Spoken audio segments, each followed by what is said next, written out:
On line علم النفسیات course class number 18۔ آج کی اس نشست میں ہم کسی کا ذہن پڑھنے کے حوالے سے جو تکنیکس ہیں ان میں سے کچھ مزید تکنیکس پڑھیں گے، سمجھیں گے اور ان کو اپنے دل دماغ میں اتارنے کی کوشش کریں گے تاکہ ہم کسی کا ذہن اور دماغ پڑھ سکیں کہ اس کے دل دماغ اور ذہن میں کیا چل رہا ہے۔ ان میں سے ہم نے کافی ساری چیزیں ماقبل کی نشست میں ذکر کر دی ہیں اور ابھی کی نشست میں ہم مزید اس پر گفتگو کر رہے ہیں۔ کسی کا دماغ پڑھنے کے حوالے سے ایک جو تکنیک ہے وہ یہ ہے کہ آپ اس شخص سے ذاتی نوعیت کے سوالات کریں، یعنی جو اس کی ذات کے ساتھ ریلیٹ اور متعلق اور منسلک ہیں، تو اس پر اس کے رد عمل کو آپ چیک کریں۔ ذاتی نوعیت کا بھی ہو سکتا ہے اور اس بندے کی ذاتی نوعیت کی جو مختلف جہتیں ہیں، یعنی مذہبی جہت، سیاسی جہت، تعلیمی اور فکری جہت، تو آپ اس حوالے سے بھی سوالات کر کے اس کے رد عمل سے بہت ساری چیزوں کو کشید کر سکتے ہیں۔ مثال کے طور پر آپ نے کوئی دوست ہے کسی شخص کا، تو اس سے متعلقہ سوال کیا کہ فلاں کے ساتھ آپ کا کیسا تعلق ہے، یہ آپ نے سوال کیا۔ اب اگر وہ فوری جواب دینے سے ہچکچائے اور اس میں توقف کرے تو یہ اس بات کی علامت ہے کہ اس دوست اور اس کے تعلق کے درمیان کوئی پیچیدگی ہے، یا کوئی زخم ہے، یا کوئی دکھ درد کی داستان ہے، یا کوئی ناراضگی ہے قلبی لحاظ سے کہ جس بنا پر یہ جواب دینے میں ہچکچا رہا ہے۔ آپ نے سوال کیا کہ آپ کا فلاں شخص کے ساتھ کیسا تعلق ہے، ایک ہے کہ وہ فی الفور جواب دے کہ الحمدللہ اچھا ہے، تو یہ تو ہو گیا اس کا پوزیٹیو کہ بالکل اس کا جواب درست ہے، وہ جو دل میں ہے وہی زبان پہ لایا۔ اگر آپ پوچھتے ہیں کہ آپ کا فلاں کے ساتھ کیسا تعلق ہے یا فلاں شخص کیسا ہے، اور وہ تھوڑا سوچ کے یا تھوڑا وقفہ کر کے یا تھوڑا ہچکچا کے بعد میں کہتا ہے کہ ہاں ٹھیک ہے الحمدللہ، اب دیکھیں یہاں پر ایک تو اس کا وقفے سے جواب دینا اس کے اندر کو ظاہر کر رہا ہے کہ یہ جو زبان سے کہہ رہا ہے وہ کچھ اندر نہیں، اور نمبر دو لہجے سے بھی آپ محسوس کریں گے کہ وہ یہ جو کہہ رہا ہے نا کہ ہاں ٹھیک ہے، ہاں ٹھیک ہے، اب یہ دیکھ کے اس کے لہجے میں شک و شبہ چھلک رہا ہے، تو یہ بھی اس بات کی علامت اور دلیل ہے کہ اس بندے کا اس بندے کے ساتھ جس کے بارے میں آپ سوال کر رہے ہیں کہ اچھا تعلق نہیں ہے۔ آپ کسی ادارے، کسی جامعہ، کسی سکول کے بارے میں سوال کر لیتے ہیں کہ فلاں ادارہ کیسا ہے، تو اگر تو وہ فی الفور جواب دے کہ بالکل زبردست ہے، بہت اچھا ہے، تو یہ تو ہو گیا بالکل پوزیٹیو سوال کہ جو دل میں ہے اس وہ زبان پر وہی لایا۔ اور ایک ہوتا ہے کہ وقفے کے ساتھ جھجکتے ہوئے کہ ہاں بہتر ہے، یہ آپ دیکھیں وہ کہتا ہے ہاں بہتر ہے، تو یہ جو اتنا لمبا اس نے ہاں کہا اور پھر جا کر بہتر کہا اور اس بہتر میں بھی لہجہ آپ محسوس کر رہے ہیں، تو یہ اس بات کی علامت اور دلیل ہے یا تو دل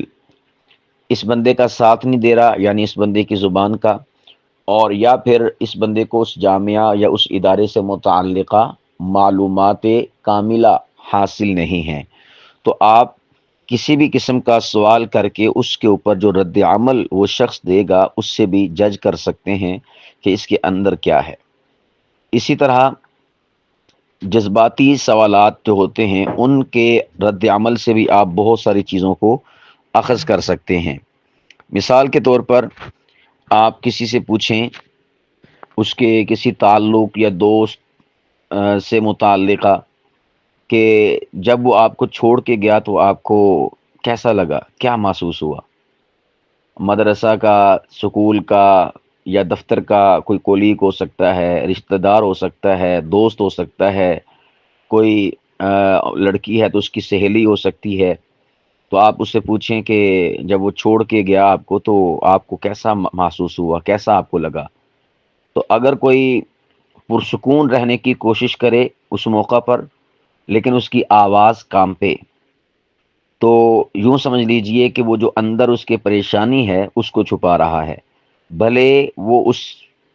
سوال کے جواب میں مثبت اور پوزیٹیو ہی جواب کیوں نہ دے۔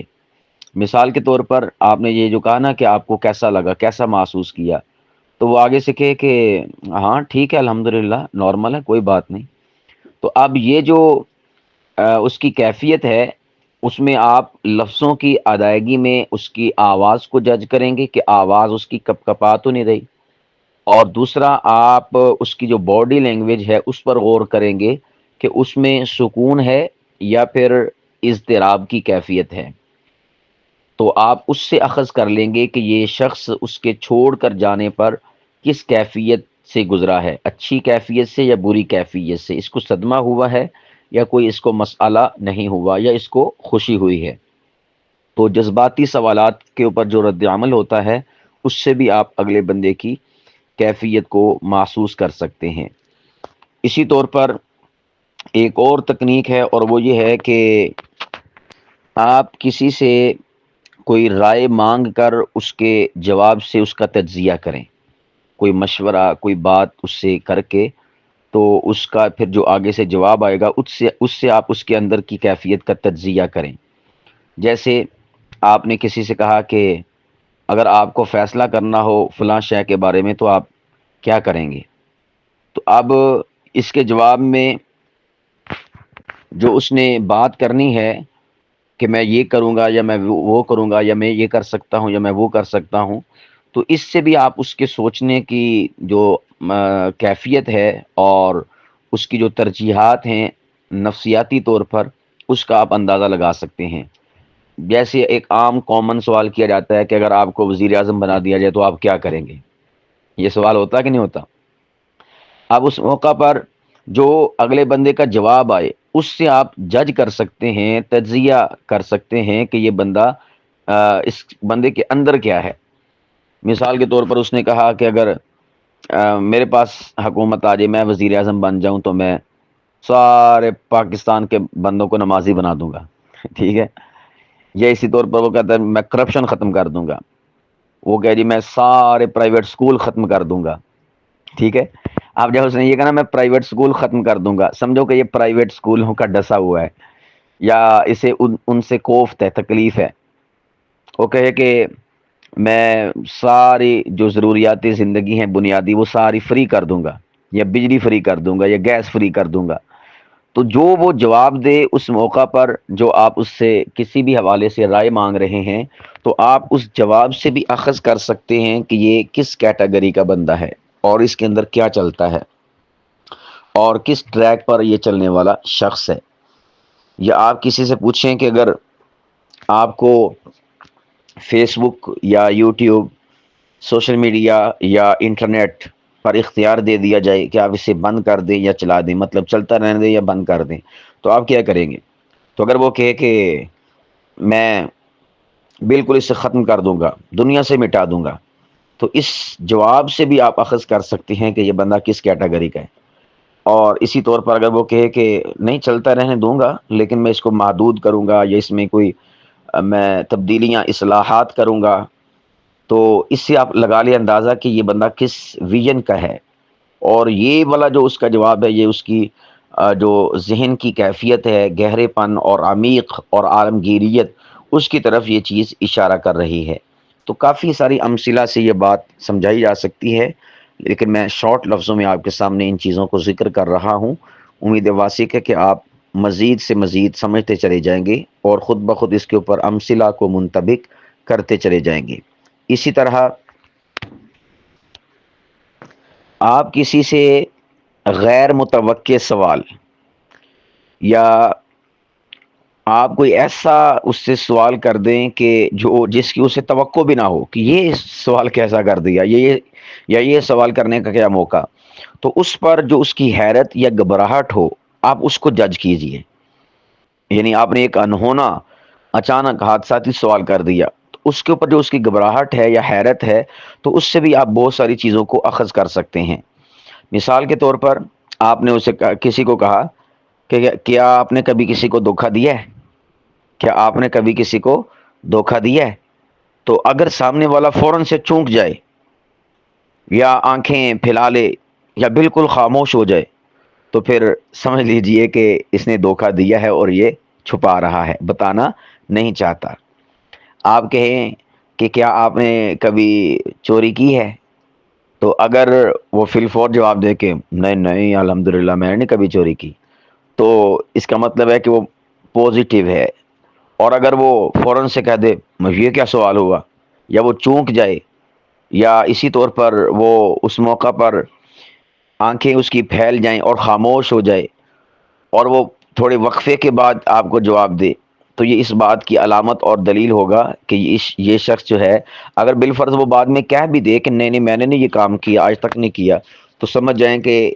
جو دل ہے وہ اس کی گفتگو کا اور اس کی زبان کا ساتھ نہیں دے رہا۔ کی ہے اس نے چوری، لیکن اس موقع پر یہ اس کا اعتراف نہیں کر رہا۔ تو اسی طرح مختلف چیزوں کا آپ سوال کر کے، غیر متوقع سوال کر کے بھی کسی کی حیرت اور گھبراہٹ سے اندازہ لگا سکتے ہیں۔ اور اسی طرح ایک ہی بات کئی انداز سے پوچھ کر بھی آپ اندر کا انسان کی کیفیات کا جائزہ لے سکتے ہیں۔ مثال کے طور پر، یا اس کے سچ جھوٹ کا بھی آپ اندازہ لگا سکتے ہیں۔ مثال میں آپ کو دے رہا ہوں، آپ نے سوال کیا، میں نے اصول کیا بیان کیا؟ اصول یہ ہے کہ ایک ہی بات کئی انداز سے پوچھنا، تو اس سے آپ اس کی اصل نوعیت تک پہنچ سکتے ہیں، اصل سچ تک آپ پہنچ سکتے ہیں، اصل حقیقت تک آپ پہنچ سکتے ہیں۔ آپ نے سوال پہلے پوچھا کہ آپ کل کہاں تھے، اور پھر اس کے بعد تھوڑی دیر کے بعد آپ سوال کرتے کہ کل شام آپ گھر کب آئے۔ ایک سوال ہے کل کہاں تھے، دوسرا سوال کیا ہے کہ کل شام آپ گھر کب آئے۔ اگر دونوں جوابات میں فرق ہو تو آپ اس کے جھوٹ کو پکڑ سکتے ہیں۔ اب ایک بات ہے، اس کو اب کئی انداز سے سوال کر کے پوچھ کے آپ اس کی اصل حقیقت تک پہنچ سکتے ہیں۔ یہ جو تفتیش کرنے والے لوگ ہوتے ہیں، حکومتی اہلکار، انتظامیہ کے اہلکار، وہ اسی طرح سے اس کو دشمن کو یا چوروں کو یا ڈکیتوں کو ٹریستے ہیں، ان کے کارروائیوں کو ٹریستے ہیں۔ تو اسی طرح جو مجرم وغیرہ یا ملزم ہوتے ہیں، ان کے معاملات کی گہرائیوں تک اسی طرح سے پہنچا جاتا ہے۔ جس طرح وہ سوال کرتے ہیں کہ جی آپ کس وقت آپ نے کل جو ہے اپنے گھر سے فون لیا اور کال کی تھی، اور پھر اس کے بعد وہ کہتے ہیں کہ اس کی وائف سے پوچھتے ہیں یا اس کو پوچھتے ہیں کہ آپ نے وائف کو کب فون دیا۔ اب یہ جو مختلف قسم کے سوالات ہیں، تو ان سوالات کی بنا پر وہ اس بات کا اندازہ لگا لیتے ہیں کہ پیچھے اس کی حقیقت کیا ہے، معاملے کی نوعیت کیا ہے۔ تو جو تفتیشی لوگ ہوتے ہیں وہ بھی انہی چیزوں کا لحاظ کر کے اصل جو ٹو ہوتی ہے اسے لگا لیتے ہیں، اور مین مرکزی جو نقطہ ہوتا ہے حقیقت پر مبنی، اس تک پہنچ جاتے ہیں۔ یاد رکھیے گا، یہ جو میں آپ کے سامنے تکنیکس ذکر کر رہا ہوں، یہ کوئی معمولی تکنیکس نہیں ہے۔ یہ وہ تکنیکس ہیں کہ جو ہمارے انٹیلیجنس ادارے اور ہمارے تفتیشی لوگ اور حکومت کا نظم و نسق چلانے والے جو مین ادارے ہوتے ہیں اور بیک اپ پہ لوگ ہوتے ہیں، یہ ان کو پڑھایا، سمجھایا، سکھایا جاتا ہے، اور اس کی پریکٹس اور مشق کروائی جاتی ہے۔ جس بوتے پر وہ بڑی بڑی کاروائیاں، قبل از کاروائیاں بھی پکڑ لیتے ہیں، اور اسی طور پر بعد از کاروائیوں کے ان کے معاملات کی تہ تک بھی اپنے آپ کو لے جاتے ہیں۔ تو یہ بہت اہم ترین اسباق ہیں جو آج کل کی نشستوں میں چل رہے ہیں۔ تو میں نے عرض کیا کہ ایک ہی بات کئی انداز میں پوچھ کر بھی آپ اصل حقیقت تک پہنچ سکتے ہیں، سچ اور جھوٹ آپ اس کو جانچ سکتے ہیں۔ اسی طرح آپ کسی کو کوئی کہانی سنانے کا کہہ کر بھی اس کی حقیقت سے اپنے آپ کو آگاہ کر سکتے ہیں۔ کہانی سنانے سے مراد یہ ہے کہ واقعہ، آپ کہیں کہ پچھلے سال کی کوئی یادگار بات تو سنائیں، یا آپ اپنی زندگی کا کوئی مختلف واقعہ تو سنائیں، یا آپ اپنے زمانہ طالب علمی کا واقعہ سنائیں، یا زمانہ طالب علمی آپ کا کیسا تھا۔ یعنی ماضی کے پردوں میں سے کسی پردے کو اٹھا کر انسان کی حقیقت کا اندازہ لگانا، اور اس بات کو جج کرنا کہ یہ کیا ذہن رکھتا ہے، کس نوعیت کا یہ شخص ہے۔ تو جب وہ اتنی ساری اپنی زندگی کی لائف سٹوری میں سے کسی کہانی کا انتخاب کرے گا، یا اس کا جو انداز بیاں ہوگا، یا اس کے جو الفاظ کا چناؤ ہوگا، اس سے اس شخص کی اندرونی ترجیحات اور جذبات کا پتہ چلے گا، اس کی اندرونی ترجیحات اور جذبات کا پتہ چلے گا۔ تو یہ واقعہ اور کہانی، یا فلاں جماعت کے ساتھ آپ کا وقت گزرا ہے تو اس میں کوئی انوکھا واقعہ، یا آپ کو ایسا واقعہ جس نے آپ کو بڑا ذہنی طور پر صدمہ دیا ہو، یا آپ کو خوشی دی ہو، تو ان سوالات سے بھی آپ اس بندے کی اندرونی ترجیحات اور جذبات کا پتہ لگا سکتے ہیں۔ اسی طور پر ایک اہم ترین چیز وہ یہ ہے کہ الفاظ کے انتخاب سے بھی آپ کسی کی شخصیت کا اندازہ لگا سکتے ہیں۔ الفاظ کے انتخاب اور چناؤ سے بھی آپ کسی کی شخصیت کا، اس کی اندرونی ترجیحات اور کیفیات اور جذبات اور احساسات اور نفسیات کا جائزہ لگا سکتے ہیں، اور جائزہ کر سکتے ہیں، اور اس کا پتہ لگا سکتے ہیں۔ مثال کے طور پر جو شخص اکثر یہ لفظ بولتا ہے کہ زندگی ایک جنگ ہے جی، زندگی بڑی ٹف ہے جی، زندگی ایک مشکل ترین چیز ہے جی، تو آپ اس سے اندازہ لگا لیں کہ یہ شخص ذہنی طور پر کشمکش کا شکار ہے۔ جو شخص زندگی کو اس قسم کے لفظوں سے یاد کرے تو سمجھ جائیے کہ یہ ذہنی طور پر کشمکش کا شکار ہے۔ یا اسی طور پر کوئی شخص جو ہے وہ امت کے حوالے سے بڑا کہتا رہتا ہے کہ امت پہ بڑا برا وقت ہے، امت پہ بڑا برا وقت ہے، تو آپ اس سے بھی اندازہ لگا سکتے ہیں کہ اس کی ذہنی کیفیت کیا ہے۔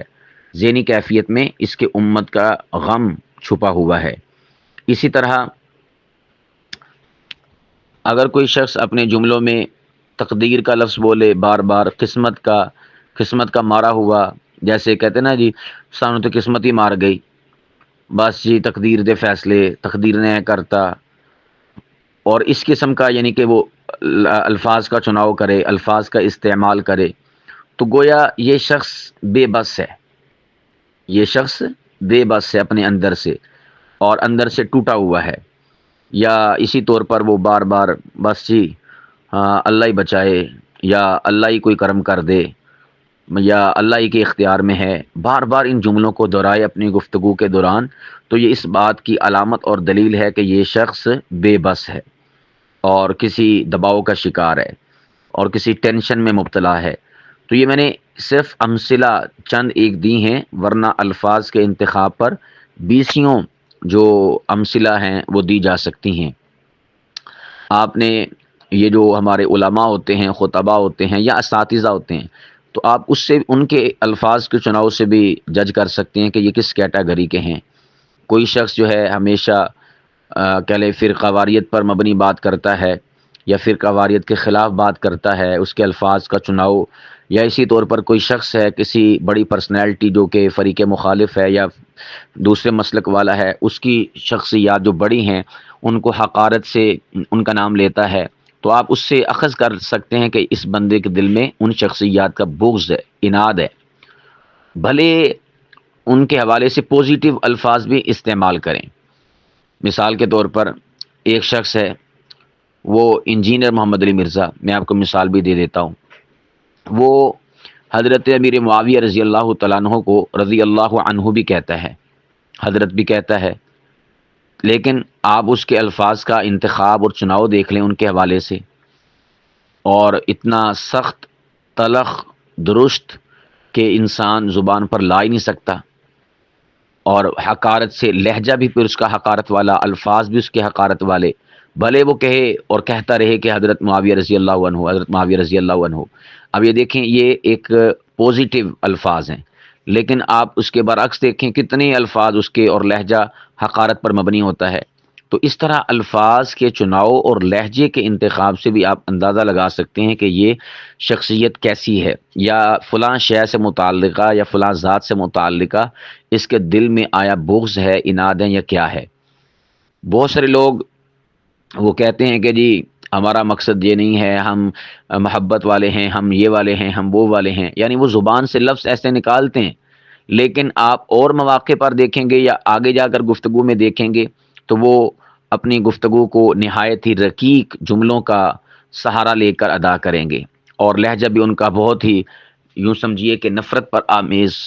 آمیز ان کا لہجہ ہوگا۔ تو اس سے آپ اخذ کر لیں کہ جو ما قبل کی اس نے بات کی ہے وہ بس اپنے اس نفرت پر یا اپنے دل کی کیفیت پر پردہ ڈالنے کے لیے ہے، ورنہ حقیقت بات وہ ہے جس کا یہ الفاظ کے چناؤ کے ساتھ ہمارے سامنے اظہار کر رہا ہے۔ تو اس طرح میرے پیارو، آپ لفظوں کے اظہار سے بھی کسی شخصیت کی اندرونی کیفیات کا اندازہ لگا سکتے ہیں۔ اسی طرح آپ جب کسی شخص سے سوال کریں تو سوال کرنے میں آپ کیوں کی بجائے کیسے کا استعمال کریں، کیوں کی بجائے کیسے کا استعمال کریں۔ مثال کے طور پر ایک ہے کہ آپ کہیں کہ آپ نے یہ فیصلہ کیوں کیا، غور کرنا۔ ایک ہے کہ آپ کہیں کہ یہ فیصلہ آپ نے کیوں کیا، آپ اس کی بجائے یہ کہیں کہ آپ نے یہ فیصلہ کیسے کیا۔ فرق آپ دیکھیے گا۔ سوال، آپ نے یہ فیصلہ کیوں کیا، آپ اس کی جگہ پر کہیں کہ آپ نے یہ فیصلہ کیسے کیا۔ تو یاد رکھیے گا، یہ جو لفظ ہے نا کیوں، یہ سوال کو دفاعی بنا دیتا ہے، جبکہ کیسے کا جو لفظ ہے اور اس کے ذریعے سے جو سوال کیا جاتا ہے یہ سوچ کی تفصیل کو ظاہر کرتا ہے۔ یعنی وہ جو شخص آگے سے جواب دے گا نا، ایک ہے کہ یہ فیصلہ آپ نے کیوں کیا، وہ دو لفظی بات کرے گا، جی میں نے اس وجہ سے کیا، اور ایک ہوتا ہے کہ آپ کہتے ہیں کہ آپ نے یہ فیصلہ کیسے کیا، کیسے تفصیل کے لیے ہے۔ تو اس میں جب وہ تفصیل کے اندر اترے گا تو پھر آپ اس کی شخصیت کا اندازہ لگا سکتے ہیں۔ اور اگر آپ کہیں گے کیوں کیا تو وہ دو لفظی بات ہوتی ہے کہ میرا دل کیا جی، میرا اس وقت موڈ نہیں تھا جی، بس اتنی سی بات۔ لیکن وہ کہے گا یہ فیصلہ آپ نے کیسے کیا، کیسے کر لیا، تو یہ کیسے جو ہے، کیسے کا جو سوال ہے یہ سوچ کی تفصیل اس کی طرف انسان کو لے جاتا ہے۔ تو آپ کسی کی شخصیت کا اندازہ کیوں کی بجائے کیسے کا سوال کر کے بھی لگا سکتے ہیں۔ اسی طور پر اگر آپ کسی کا جھوٹ پکڑنا چاہتے ہیں تو آپ جھوٹ پکڑنے کے لیے تفصیل میں جائیں، جھوٹ پکڑنے کے لیے آپ تفصیل میں جائیں، ڈیٹیل میں جائیں۔ اس سے کیا ہوگا کہ وہ شخص کہیں نہ کہیں جو معاملے میں رونگ ہوگا، غلط ہوگا، تو وہ پکڑا جائے گا۔ مثال کے طور پر اگر کوئی کہے کہ میں پارک گیا تھا، آپ نے پوچھا بھی آپ کہاں تھے فلاں وقت میں، تو وہ کہے جی میں پارک میں گیا تھا، ایک ہے کہ ہم کہیں بھی چلو ٹھیک ہے، یا ہم کہیں کہ نہیں۔ دوسرا ہے کہ آپ آگے سوال کر دیں، کیا، کون سا پارک، وہ کہے جی فلاں پارک، کس وقت، فلاں وقت، پھر آپ سوال کر دیں کس کے ساتھ، فلاں کے ساتھ یا اکیلا، پھر آپ سوال کر دیں کیا پہنا ہوا تھا۔ تو یہ آپ نے کئی قسم کے سوالات اس کے کر دیے۔ یہ ہے اس کے اصل معاملے کی نوعیت کو جانچنے کے لیے تفصیل میں جانا، اس کی ڈیٹیل میں جانا۔ تو جب آپ ڈیٹیل میں جائیں گے اور ایک ایک اس کا جو گوشہ ہے اس کو سمجھیں گے اور اس کو اس کی زبان سے سننے کی کوشش کریں گے، تو یاد رکھیے گا جو شخص اس معاملے میں رونگ ہوگا اور غلط ہوگا وہ بے ربط جواب آپ کے سامنے پیش کرے گا، یا اس کی جو گفتگو ہے اس میں تضاد پایا جائے گا۔ تو جب تضاد یا بے ربط گفتگو ہو تو آپ اس کا جھوٹ پکڑ سکتے ہیں۔ مثال کے طور پر کوئی بچہ ہے یا اسی طور پر کوئی نوجوان ہے، اس نے کوئی دفتر سے، ادارے سے کوئی شے چرا لی یا اٹھا لی یا رکھ دی یا گم کر دی، تو آپ ایک ہے کہ آپ اس سے پوچھیں بھی ہاں بھی یہاں سے یہ چیز کس نے اٹھائی تھی، تو ایک ہے کہ وہ کہہ دے جی کسی نے نہیں اٹھائی، ہم کہیں جی بس انہوں نے جواب دے دیا کہ کسی نے نہیں اٹھائی تو بس معاملہ ختم۔ نہیں، آپ اس کی تفصیل میں جائیں، اس کی ڈیٹیل میں جائیں۔ مثال کے طور پر آپ کو لگا کہ یہ شے 4 بجے شام اٹھائی گئی، تو آپ پوچھیں کہ یہاں پر 3 بجے کون کون تھے اس جگہ پر موجود، یا 5 بجے کون کون واپس آیا تھا، 4 بجے کون تھا۔ تو اس طرح جب آپ ڈیٹیل میں جائیں گے، تفصیل میں جائیں گے کسی بھی شے کی، تو اس سے بھی آپ اگلے بندے کی اصل نوعیت کا جائزہ لے سکیں گے، اور اسی طرح اس بندے کے اندر کیا چل رہا ہے اور حقیقت حال کیا ہے اس کا بھی آپ اندازہ لگا سکتے ہیں۔ اسے کہتے ہیں کہ کسی بھی کام کی ڈیٹیل اور تفصیلات معلوم کرنا۔ یہ جو تفتیشی لوگ ہوتے ہیں یا اسی طور پر ایجنسیز کے لوگ ہوتے ہیں جو مختلف ملکی سالمیت کے حوالے سے جو لوگ خطرہ ہوتے ہیں یا انہیں خطرہ لاحق ہوتا ہے کہ یہ خطرناک ہو سکتے ہیں، تو ان سے وہ سوالات بھی اسی قسم کے کرتے ہیں۔ مثال کے طور پر کسی شخص پر پابندی لگائی تھی کہ یہ شخص جو ہے فلاں جگہ پر نہ جائے یا فلاں شہر میں نہ جائے یا فلاں سے ملاقات نہ کرے۔ اب اس نے کر لی، تو اس موقع پر اب جب سوال کرنے والا سوال کرتا ہے تو وہ اس کی ڈیٹیل میں جا کر، تفصیل میں جا کر اس بندے کا اس حوالے سے جو اصل معاملہ ہوتا ہے، نوعیت ہوتی ہے، اس کا اظہار چاہتا ہے، اس کی حقیقت تک پہنچنا چاہتا ہے۔ تو اس کی حقیقت تک پہنچنے کے لیے ایک جو اصول اور ضابطہ ہے وہ ہے ڈیٹیل اور تفصیل میں جانا۔ وہ مثال کے طور پر پوچھتا ہے کہ آپ نے ان دنوں میں کس کس سے رابطہ کیا؟ میں نے فلاں فلاں سے رابطہ کیا۔ کس کس کے ساتھ ملاقات کی؟ فلاں فلاں سے کی۔ تو وہ شخص جس سے آپ کو منع کیا گیا تھا اس سے ملاقات ہوئی؟ نہیں ہوئی جی۔ تو آپ نے کبھی اسے کال کی؟ اگر وہ کہ جی کال کی، تو کال میں پھر کیا باتیں کی؟ یہ باتیں کی۔ تو اس نے آپ کو بلایا تھا یا آپ نے؟ تو اس طرح جب وہ تھوڑی ڈیٹیل اور تفصیل میں جائے گا تو یاد رکھیے گا اگلا بندہ اپنی بے ربط گفتگو کی وجہ سے یا اسی طور پر تضاد بیانی کی وجہ سے وہ ضرور جھوٹ بولے گا، یعنی اس کی زبان میں جو غلط بات ہوگی وہ زبان سے نکل جائے گی اور اس سے پتہ چل جائے گا کہ یہ بندہ معاملے کو چھپا رہا ہے۔ تو یہ بھی ایک اہم ترین تکنیک ہے اور اصول ہے، ضابطہ ہے کسی کی اندرونی کیفیت کی اصل جو اس کھوج ہے اس تک پہنچنا اور اس کی تہ تک پہنچ کر معاملے کی نوعیت کو جانچنا اور پرکھنا۔ کیونکہ ایک مثل بھی مشہور ہے کہ جو شخص جھوٹا ہوتا ہے تو کبھی نہ کبھی اس جھوٹ سے متعلقہ جو سچ اور حقیقت ہوتی ہے، چونکہ جھوٹے شخص کا حافظہ برقرار نہیں رہتا۔ یہ آپ اس کو یوں بھی کہہ سکتے ہیں کہ یہ یونیورسل ٹروتھ ہے، کائنات کی ایک سچائی اور حقیقت ہے کہ جو شخص کسی بھی معاملے میں جھوٹ بول رہا ہو تو اس حوالے سے اس کا جو حافظہ ہے وہ بگڑ جاتا ہے، برقرار نہیں رہتا۔ اب آپ خود سوچیں، یہ تو ایک یعنی پریکٹیکل بات ہے کہ بندے نے خود ایک اپنی لائف میں کام کیا ہو، اوریجنل فزیکل، تو وہ چونکہ کام ہوا ہوتا ہے پریکٹیکل نا، تو اس کام کی ہر چیز اس انسان کو معلوم ہوتی ہے۔ آپ مثال کے طور پر کسی جگہ آپ نے سفر کیا، فیصل آباد گئے، تو آپ کو پتہ کہ فیصل آباد گیا، اور جب آپ گئے تو اس دوران جس گاڑی پر بیٹھے ہوں گے یا جو اس علاقے میں یا اس اسٹیشن پہ یا اس اڈے پر جو نوعیت ہوگی وہ بھی آپ کو پتہ ہوگی کہ وہاں پر گرمی تھی، سردی تھی، آیا وہاں پر رش بہت زیادہ تھا، وہاں پر ریڑیاں لگی تھیں یا حکومت نے اٹھوائی ہوئی تھیں، صاف تھے یا کیسے تھے۔ ایک ایک شے جو آپ نے دیکھی ہوگی وہ سارا آپ کو پتہ ہوگا، کرائے کا پتہ ہوگا، یا حتیٰ کہ وہ جو بس بھری تھی نہیں بھری تھی، کیونکہ اب وہ آپ نے فزیکل اور پریکٹیکل ایک وقت یا وہ واقعہ کیا ہے یا اس معاملے سے آپ گزرے ہیں۔ تو ایک ہے کہ آپ نے وہ کام کیا ہی نہیں۔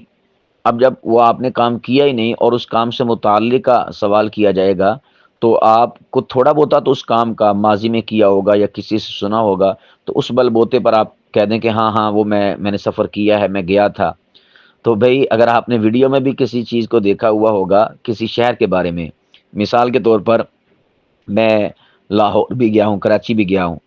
لیکن میں یہ جو علاقہ ہے، کون سا بتاؤں کون سا شہر، تقریباً میں 12 شہروں میں گیا ہوں۔ لودرا لگا لیں، لودرا، میں لودرا میں نہیں گیا، ٹھیک ہے۔ اب اگر میں لودرا کو یوٹیوب پہ سرچ کر کے دیکھ لیتا ہوں کہ وہ کیسا ہے، اڈا کیسا ہے، تو آپ خود بتائیں کہ اگر کوئی شخص مجھ سے پوچھے کہ میں لودرا گیا تھا، میں کہہ دوں کہ جی میں گیا تھا، اب وہ پوچھے بھی کیسے گئے تھے، کہاں سے گاڑی لی تھی، سڑکیں کیسی تھیں، خراب کہیں بھی آج کل کوئی حکومت اچھی ہے اور وہ سڑکیں بنوا رہی ہے، آپ کہیں بڑی عالیشان سڑکیں تھیں، تو کیا خبر اس علاقے پر حکومت کی توجہ ہی نہ ہو۔ تو جو معاملے کی اس اصل حقیقت کو جانتا ہے وہ تو کہے گا جی وہاں کی تو سڑکیں بڑی ٹوٹی ہوئی ہیں، ٹھیک ہے۔ تو اس طرح سے آپ اس کا حافظہ برقرار نہیں رہے گا۔ تو یہ ایک یونیورسل ٹروتھ اور سچائی ہے کہ جو جھوٹ بولتا ہے نا شخص، اس کا حافظہ بگڑ جاتا ہے تھوڑی دیر کے بعد یا تھوڑے عرصے کے بعد۔ حافظہ بگڑ جانے سے مراد یہ نہیں کہ وہ پاگل ہو جاتا ہے یا اس کا حافظہ چلا جاتا ہے، مطلب اس بات سے متعلقہ اسے یاد نہیں رہتا کہ میں نے ما قبل میں کیا کہا تھا، میں نے اس سے ما قبل کیا کہا تھا. تو اس طرح پھر وہ اپنی تضاد بیانی سے پکڑا جاتا ہے، تو بندے کو پتہ چل جاتا ہے کہ یہ جھوٹ بول رہا ہے. یا آپ کسی سے معاملے کے بارے میں آج سوالات کریں، اس کے بعد پھر آپ کل پوچھیں، اس کے بعد ہفتے کے بعد پوچھیں. اگر وہ سچا ہوا تو تینوں بار کا پوچھنا بالکل پرفیکٹ اور درست ہوگا. اگر وہ جھوٹا ہوا تو آپ کو تینوں بار جو وقفے وقفے سے آپ نے پوچھا ہے، آپ اس میں بے ربط کلام اور بے ربط چیزیں معلوم پڑیں گی. تو اس سے آپ لگا لیں گے اندازہ کہ یہ بندہ جھوٹ بول رہا ہے اور غلط کہہ رہا ہے. تو یہ چند ایک تکنیکس میں نے آپ کو یہ سامنے آج کی نشست میں ذکر کی ہیں. ان کو ملحوظ خاطر رکھ کر آپ کئی اشخاص کے اذہان اور ان کے رجحانات اور ان کی ترجیحات اور ان کے معاملات کی اصل حقیقتوں کا جائزہ لے سکتے ہیں.